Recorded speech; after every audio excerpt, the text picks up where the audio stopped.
उगल बेटा, गिन्नी।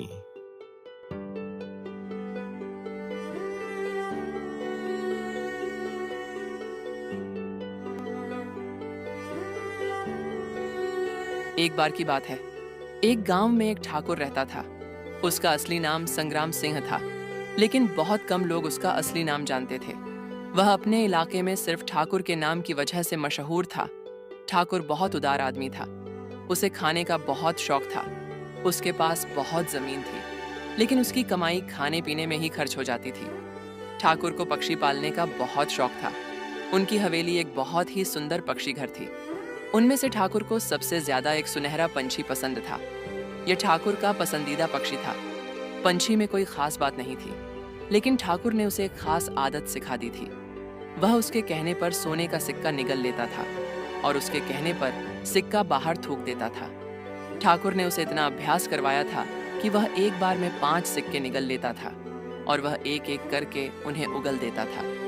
ठाकुर ने अपने पंछी की इस खासियत के बारे में कभी किसी को नहीं बताया।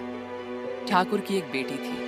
अचानक उसकी शादी करनी पड़ी और शादी की तारीख सिर्फ 10 दिन बाद तय हुई। ठाकुर ने अपनी बेटी की शादी ठन-ठन गोपाल से कर दी। उसके पास पैसे नहीं थे, समस्या गंभीर थी, लेकिन उसने चिंता नहीं की।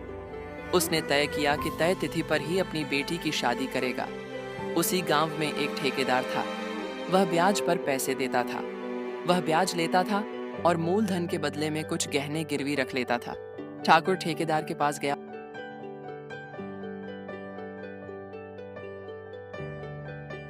और बोला, साहब, मेरी बेटी की शादी अचानक तय हो गई है। मैंने आपका भरोसा स्वीकार कर लिया है। कृपया मेरी मदद करें। ठाकुर की बात सुनकर सेठ ने कहा, आपको कितने पैसे चाहिए? करीब 10,000 रुपए। उस समय 10,000 रुपए बहुत महंगे थे। ठेकेदार चौंक गया। फिर उसने सोचा और बोला, तुम गिरवी रखने के लिए क्या लाए हो? ठाकुर चौंक गया। उसने कहा, मैं लाया तो कुछ नहीं साहब, मैं तो लेने आया हूं। लेकिन क्या आपको मुझ पर विश्वास नहीं है जो ऐसी बातें कर रहे हैं? विश्वास आप पर और आपकी नीयत पर किसे नहीं होगा, पर व्यापार में विश्वास से काम नहीं चलता। लेन देन का काम अपने नियमों पर ही चलता है। यह सुनकर ठाकुर साहब कुछ देर तो असमंजस में पड़े रहे। फिर कुछ सोचकर बोले, ठीक है सेठ जी, मेरे पास एक बहुमूल्य चीज है। हालांकि उसे मैं किसी कीमत पर भी नहीं देता, पर बेटी का ब्याह करना है, इसलिए मजबूरी में उसे ही मैं आपके यहाँ गिरवी पर रख दूंगा। बहुमूल्य चीज की बात सुनकर सेठ के मुंह में पानी भर आया और उत्सुकता से बोला, ऐसी कौन सी चीज आपके पास है? ठाकुर साहब ने धीरे से सेठ के कान में कहा, एक चिड़िया है सेठ जी, सुनहरी चिड़िया। चिड़िया? सोने की चिड़िया? कितने तोले की है? सोने का बना हुआ नहीं सेठ जी, जीता जागता पंछी है। आप भी मजाक करते हैं ठाकुर साहब। मैंने तो समझा कि 20 से 30 तोले की सोने की चिड़िया होगी। अरे सेठ जी, ये चिड़िया सोने की एक गिन्नी रोज उगलती है। सोने की गिन्नी की बात सुनकर सेठ की आंखें खुली की खुली रह गईं। ठाकुर साहब समझ गए कि तीर चल गया है। वो अपनी बात पर और जोर देते हुए बोले, हाँ, सोने की गिन्नी, आप परीक्षा करके देख लीजिएगा। साहूकार मान गया। अगले दिन ठाकुर साहब चिड़िया को 5 गिन्नियां खिलाकर साहूकार के यहाँ लाए। चिड़िया को सामने बिठाकर कहा, उगल बेटा, और चिड़िया ने 1 गिन्नी उगल दी। दूसरे दिन भी ठाकुर साहब ने साहूकार के सामने 1 गिन्नी उगलवाई और तीसरे दिन सेठ से कहा कि अब वे चिड़िया को आदेश दे। उत्सुकता से भरा साहूकार बोला, उगल बेटा, और चिड़िया ने फिर गिन्नी उगल दी। सेठ का मन बल्लियां उछलने लगा। उसने तुरंत 10,000 रुपए ठाकुर साहब के सामने रख दिए। ठाकुर साहब ने रुपए थैली में भरे और जाते जाते बोले, सेठ जी, आपकी ये 10,000 गिन्नियां जल्दी ही लौटाकर अपनी चिड़िया वापस ले जाऊंगा। अरे ठाकुर साहब, कोई जल्दी नहीं है, आराम से लौटा देना। ठाकुर साहब चले गए।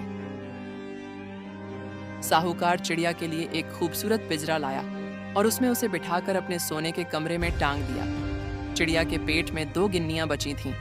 आगे अगले 2 दिन तो उसने गिन्नी उगली, किंतु तीसरे दिन साहूकार की खिलाई हुई रबड़ी उगल दी। जब 2-3 दिन तक यही रबड़ी उगलने का काम चला तो साहूकार घबराया और नौकर को भेजकर ठाकुर को बुलवाया। ठाकुर ने आते ही कहा, कहिए सेठ जी, कैसे याद किया? ठाकुर, तुमने मेरे साथ धोखा किया है। धोखा? मैंने क्या धोखा दिया? हाँ, तुमने धोखा दिया है, तुम बेईमान हो। अब ठाकुर ने साहूकार को घूर कर आंखें तरेरी करी और बोला। मैं बेईमान हूँ। ठाकुर के गुस्से को देखकर सेठ कुछ रुआसा हो गया और कुछ सहमी आवाज में बोला। तुम्हारी चिड़िया बेईमान है, वो 3 दिन से गिन्नियां नहीं उगल रही है। ठाकुर तो असलियत जानता ही था, मगर दिखावे के लिए पूछा। तो फिर क्या उगल रही है? रबड़ी उगल रही है। यह सुनकर ठाकुर ने आश्चर्य प्रकट किया और बोला। आपने उसे खिलाया क्या था? रबड़ी खिलाई थी। ये सुनते ही ठाकुर ने ठाका लगाया और बोला। रबड़ी खिलाई थी तो उसमें चिड़िया का क्या कसूर है?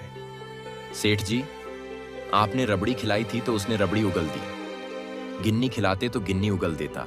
आखिर ठाकुर की चिड़िया है, बेईमानी थोड़ी ही करेगी। जो खाएगा वही तो उगलेगी।